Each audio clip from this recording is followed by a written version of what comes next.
Well, hey, welcome to Tuesday. How we all doing? I'm doing great. I arrived at work today with this beautiful Art and Luthrie arrived from a guy who bought it for his daughter, and she's gone off to school and left it with him, and he wants to learn to play guitar. So I can't think of a much better guitar to learn on than one of these Art and Luthries. They're made in Canada by the Godin Guitar Company. This is a folk cedar. Antique burst is what they call it. You can get a look at the finish on this. Really beautiful guitars.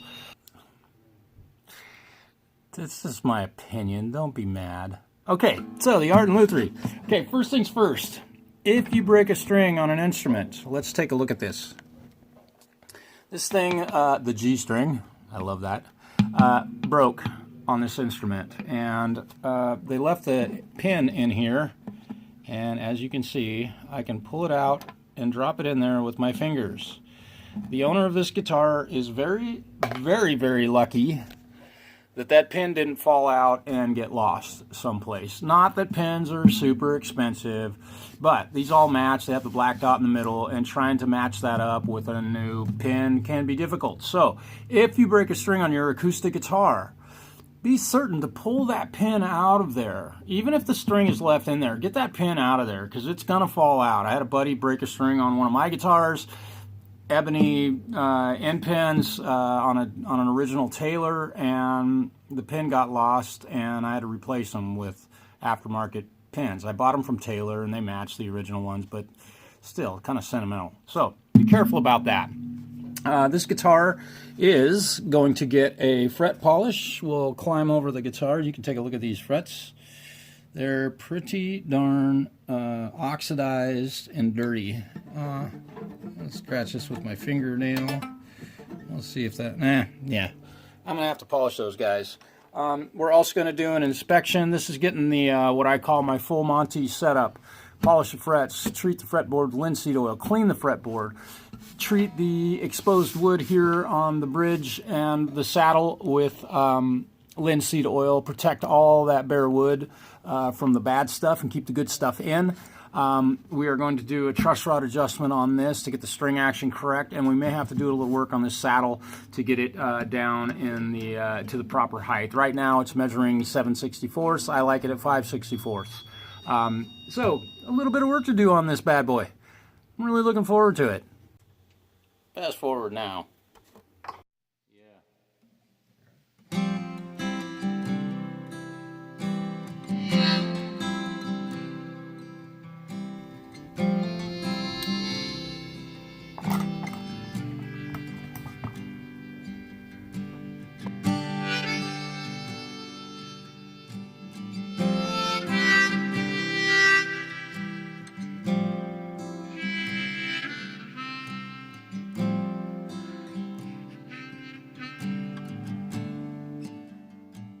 Alright, so here's what two frets look like after they've been polished, and here's what the rest of them look like. Alright, so here's my polished frets right up here at the top, and the third fret down with the dot right there, that's unpolished. I hope that gives you an idea of what we do here. I will take a lot of the side guck off of there. There's some junk on the sides. Going to continue polishing frets. Fast forward now.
Alright, so we're stringing this up. Can you see? Oh, there I am. Hey, what's that? We're putting some of these guys on there. Kaiser strings, light gauge 11 to, what are they, 52. 11 to 52, yeah. Here we go. Fast forward now.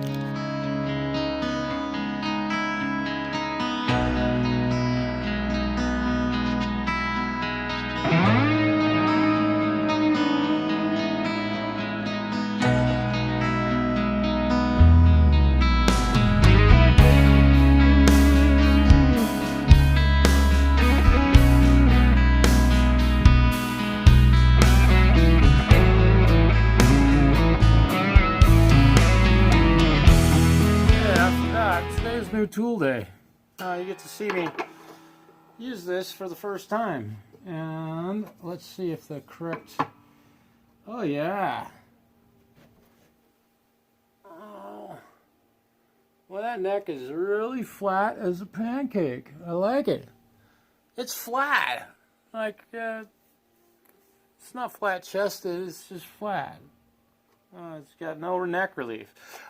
This is my new neck relief gauge to measure guitars that have odd scales aside from Gibson and Fender. This will check the neck scale on a Paul Reed Smith and Art and Luthrie guitars. A lot of Harmony guitars have the same neck length, and the fret spacing is slightly different than a Fender or a Gibson.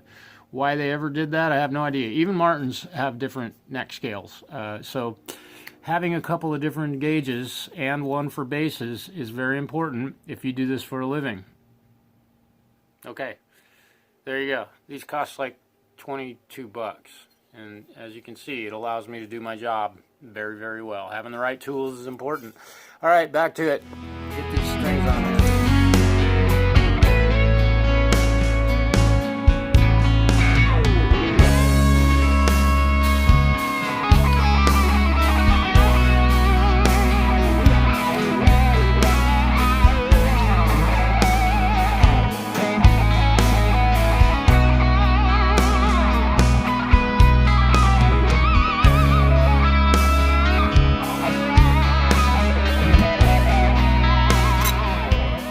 Check string height.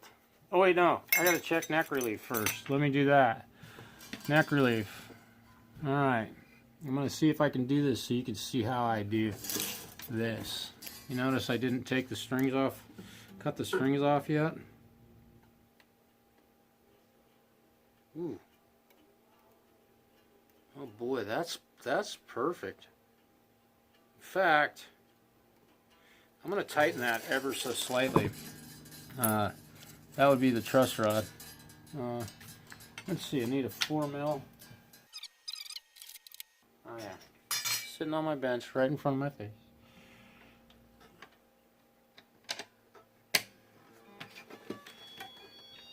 Tighten that truss rod ever so slightly. And check this bad boy again.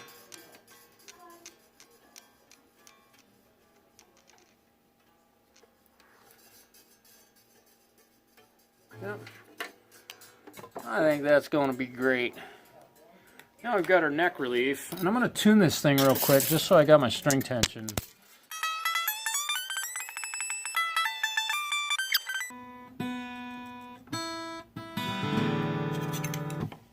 Now we'll check our string height here at the 12th fret. Oh yeah, that's a little bit high. Showing 7/64. So, what this is going to require me to do, and 5/64 on the treble high E string. So I need to loosen these strings up, pull the old saddle out, and get this string action down. So I'm going to have to do a little bit of work on the bone saddle, and this is actually a bone saddle. I can't believe it. Nice work, Art and Luthrie. Well, the Art and Luthrie is all done and set up. Hopefully you enjoyed that string change and got to see me wind those things around there really fast. That's how I do it. Hopefully my hands weren't in the way too much. Haven't watched the video. The Art and Luthrie is all done. I have lowered the string action here at the 12th fret 3/64. It was up around 7, 8 64ths. We're down at 5, and on the high E string we're down at 3/64. And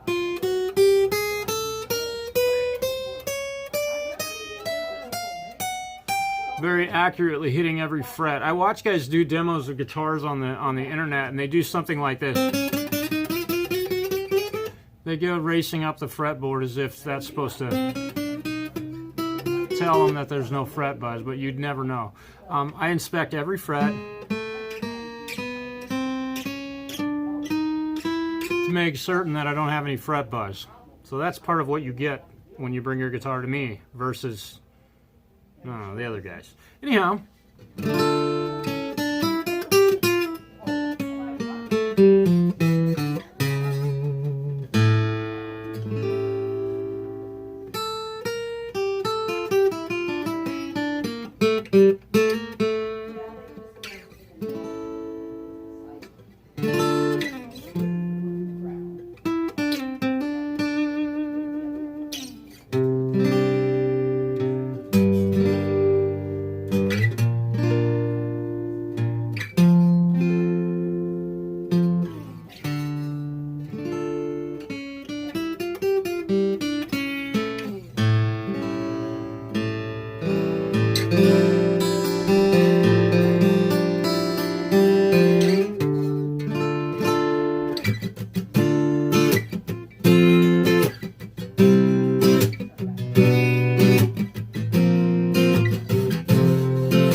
Pretty easy to play for a relatively inexpensive guitar, made in where is it? Made in Quebec.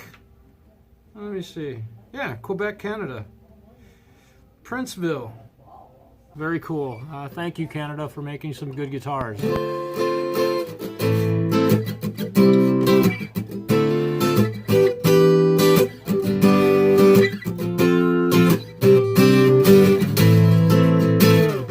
Very easy to play. This is a odd sized neck. What is it? 24 and a half? No. This is a 25-inch scale neck. Yeah, 25-inch. 12 thousandths relief out in the middle of the neck. Again, 5/64, 3/64. We'll put a set of 11 gauge Kaiser brand strings on here. And today I was greeted back to work with some tools. Where'd they go? I'll find them. Oh, here. All right. Gotta move all my crap out of the way. Check this out. It's the kind of thing that some really kind clients that I work for, in many cases, bring me some tools. I got a pair of clamping, I don't know what these are called. They're used in the medical field, like so you could clamp somebody's vein off, right? These are going to fix a few guitars, I guarantee you that. Real tiny little tips on these guys, and I can grab a hold of something and pinch it and hold it. Very cool. And then, check this out. Woo! Thank you, Matt. Matt Serene. Or Serine, I believe. He bought me a calendar, a guitar calendar that I've needed for quite a while. I need a calendar in my house. I know I got lights shining right in the front of this thing. Let me get that out of the way. There it is. He is also the gentleman who is my personal trainer at Grand Rod Fitness. So very cool of him to think of me on his travels. He saw this calendar and got it for me. And I gotta tell you then, this Goya Rangemaster on the front of this thing is like one of my all-time. I would love to have one of these guitars. I have no idea why I like it. It's not particularly beautiful, and it's got a whole bunch of electronic stuff on it that I could care less about, but Goyas are just really super cool guitars. I've always enjoyed them, and they are generally vintage instruments. So if you see one of these, buy it for me and bring it to me. I hope y'all have a wonderful day. Peace.